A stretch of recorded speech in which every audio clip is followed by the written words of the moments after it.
देवदत्त शंख की ध्वनि रणभूमि में गूंज उठी। उस विशिष्ट ध्वनि को सुनकर दुर्योधन भीष्म से बोला, पितामह, ये तो अर्जुन के देवदत्त शंख की ध्वनि है। अभी तो पांडवों का अज्ञातवास समाप्त नहीं हुआ है। अर्जुन ने स्वयं को प्रकट कर दिया, इसलिए अब पांडवों को पुनः 12 वर्ष का वनवास और 1 वर्ष का अज्ञातवास भोगना होगा। दुर्योधन के वचन सुनकर भीष्म पितामह ने कहा, दुर्योधन, कदाचित तुम्हें ज्ञात नहीं है कि पांडव काल की गति जानने वाले हैं। बिना अवधि पूरी किए अर्जुन कभी सामने नहीं आ सकता। मैंने भी गणना कर लिया है कि पांडवों के अज्ञातवास की अवधि पूर्ण हो चुकी है। दुर्योधन एक दीर्घ निश्वास छोड़ते हुए बोला, अब जब अर्जुन का आना निश्चित हो चुका है तो पितामह, हमें शीघ्र ही व्यूह रचना कर लेना चाहिए। इस पर भीष्म ने कहा, वत्स, तुम 1/3 सेना लेकर गौ के साथ विदा हो जाओ। शेष सेना को साथ लेकर हम लोग यहाँ पर अर्जुन से युद्ध करेंगे। भीष्म पितामह के परामर्श के अनुसार दुर्योधन गौ को लेकर 1/3 सेना के साथ हस्तिनापुर की ओर चल पड़ा। ये देखकर कि दुर्योधन रणभूमि से लौटकर जा रहा है, अर्जुन ने अपना रथ दुर्योधन के पीछे दौड़ा दिया और भागते हुए दुर्योधन को मार्ग में ही घेर कर अपने असंख्य बाणों से उसे व्याकुल कर दिया। अर्जुन के बाणों से दुर्योधन के सैनिकों के पैर उखड़ गए और वे पीठ दिखाकर भाग गए। सारी गौएं भी रंभाती हुई विराटनगर की ओर भाग निकली। दुर्योधन को अर्जुन के बाणों से घिरा देखकर कर्ण, द्रोण, भीष्म आदि सभी वीर उसकी रक्षा के लिए दौड़ पड़े।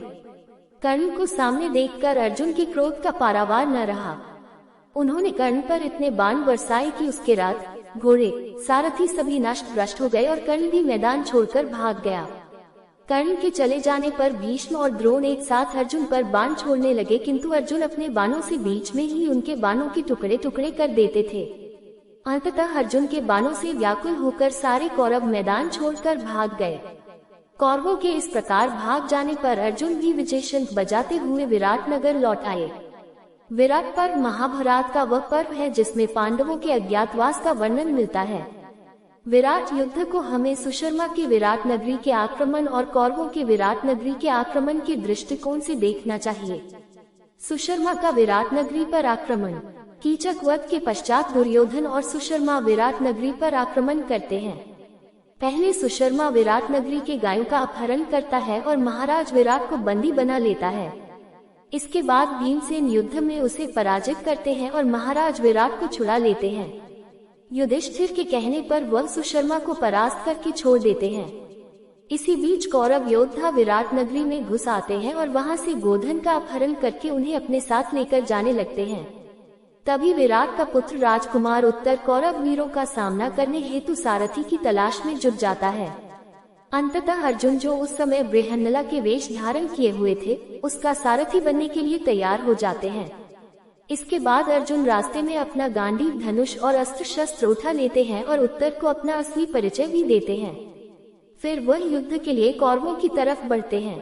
पहले वह समस्त कौरव सेना को पराजित करते हैं, फिर वह विराट की गायों को छुड़ा लाते हैं।